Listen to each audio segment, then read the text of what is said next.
പ്രോത്സാഹിപ്പിക്കാൻ കഴിയുന്ന ലിസ്റ്റിനും പ്രത്യേകിച്ച് ഞാൻ ചൊവ്വയെടുത്ത് പറയുമായിരുന്നു 50ാമത്തെ സിനിമയ്ക്ക് ഇത്രയും വലിയ ഒരു അതും 50ാമത്തെ സിനിമ എന്നുള്ളതല്ല ഒരു പുതുമുഖ സംവിധായകനെ ഡേറ്റ് കൊടുക്കുകയും അത് ഇത്ര വലിയ വിജയമാക്കി തീർക്കുകയൊക്കെ ചെയ്തിട്ടുള്ളതിൽ എനിക്ക് മുമ്പ് മമ്മൂക്കായെ മാത്രമേ ഓർക്കുന്നുള്ളൂ.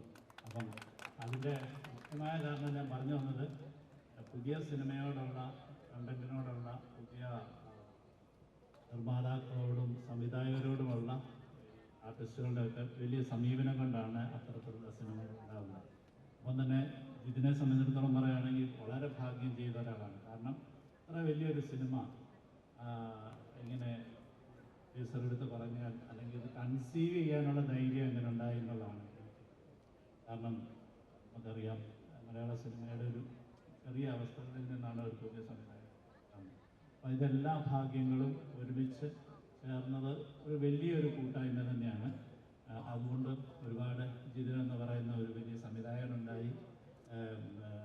ടോവിനിയെ സംബന്ധിച്ചിടത്തോളം ജീവിതത്തിൽ ഒരു വലിയ ഏറ്റവും കൂടുതൽ ആൾക്കാരിലേക്ക് സിനിമ എത്തുന്നു എന്ന് പറയുന്നതാണ് നമ്മൾ ചെയ്യുന്ന ജോലിയുടെ ഇതിൽ പ്രവർത്തിച്ച ഓരോരുത്തരുടെയും. ഞാൻ അങ്ങനെ തന്നെയാണ്. കാരണം ഇതിൻ്റെ ഒരു മറ്റൊരു രീതിയിലൊരു സിനിമ കഴിഞ്ഞ് നിൽക്കുന്ന ഒരാളായതുകൊണ്ട് ഇതിൻ്റെ ബുദ്ധിമുട്ടുകളെക്കുറിച്ച് വളരെ നന്നായി അറിയുന്ന ഒരാളാണ്. തീർച്ചയായിട്ടും ഈ പ്രേക്ഷകരാണ്, മലയാള സിനിമ പ്രേക്ഷകരാണ് പുതിയ ചിന്തകൾക്കും പുതിയ ഭാവത്തിലുള്ള സിനിമകളെയൊക്കെ മുന്നോട്ട് പ്രോത്സാഹിപ്പിക്കുന്നത്. അത് തീർച്ചയായിട്ടും നിങ്ങളുടെ ഭാഗത്തുനിന്ന് ഉണ്ട് എന്നുള്ളതിൻ്റെ ഒരു വലിയൊരു തെളിവാണ് ഈ ആഘോഷം തന്നെ. ഇതിൽ പങ്കെടുത്ത എല്ലാ ഇതിൻ്റെ പിന്നണി പ്രവർത്തകർ